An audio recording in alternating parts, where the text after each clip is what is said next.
Hello everyone, welcome back to my channel. I'm Bill. This is a Call of Cthulhu build video. We are going to be diving into the sanity again. This is part 8. And we're going to go into the optional rules at the very end of the sanity chapter.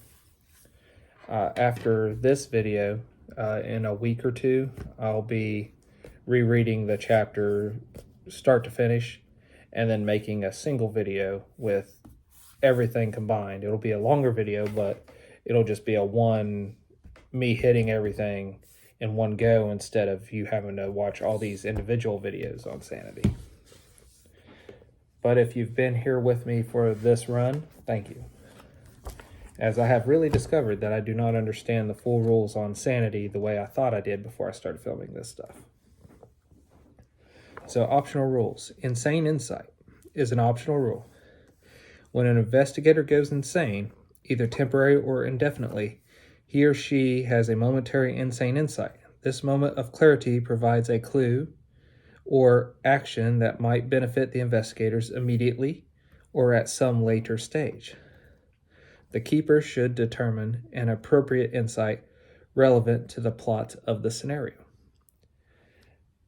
You could also use this, because that's very helpful, especially if they're going to get stuck or if they are already stuck. But you could also use this to foreshadow into the future events if you're running a campaign instead of a one-shot scenario. So that can be very useful as a storytelling tool for a keeper. So I really like that optional rule. Mythos hardened. An investigator's Cthulhu mythos skill rises above the value of his or her sanity score. A turning point has been reached. The investigator's understanding of the universe undergoes a paradigm shift that results in a permanent change in their personality and comprehension of their place in the cosmos. How this is portrayed is left open to the player. The player may decide that his or her investigator's mind is inured to the horror, no longer cares, or has a more profound understanding that is no longer shaken by the truth. From that point onwards, all sanity point loss is halved.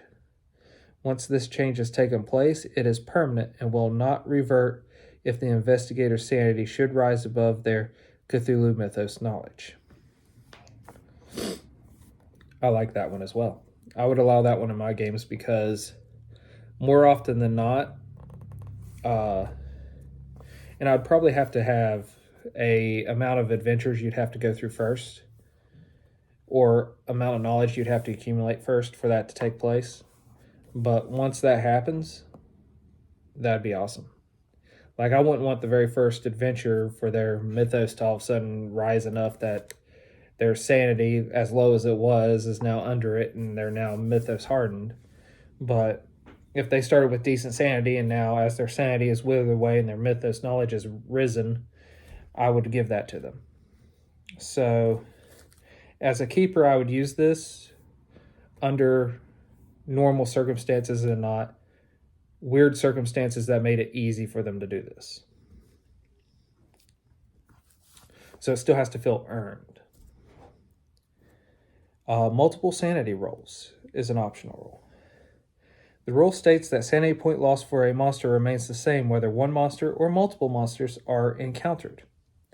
One option that ramps up the sanity point loss is to ask a player to roll sanity loss for each of the monsters and then use the highest number rolled. This approach works well when multiple monsters of different types are encountered simultaneously. Here's the example text. Harvey encounters 3 deep ones and Father Dagon all at once and is required to make one sand roll. Harvey's player fails the sand roll and must roll for sanity point loss once for each monster. She rolls 1d6 once for each deep one, results 2, 4, and 5. She also rolls 1d10 for Dagon, resulting in a 4. Harvey loses sanity points equal to the highest value, 5 points. I would probably use this, but I'd run this one by my players before I did, because that could leave a lot of damage on the table. But then again, you're seeing a lot of stuff, so if my players were for it, I'd throw that in immediately. That one I wouldn't necessarily use myself without talking to the players.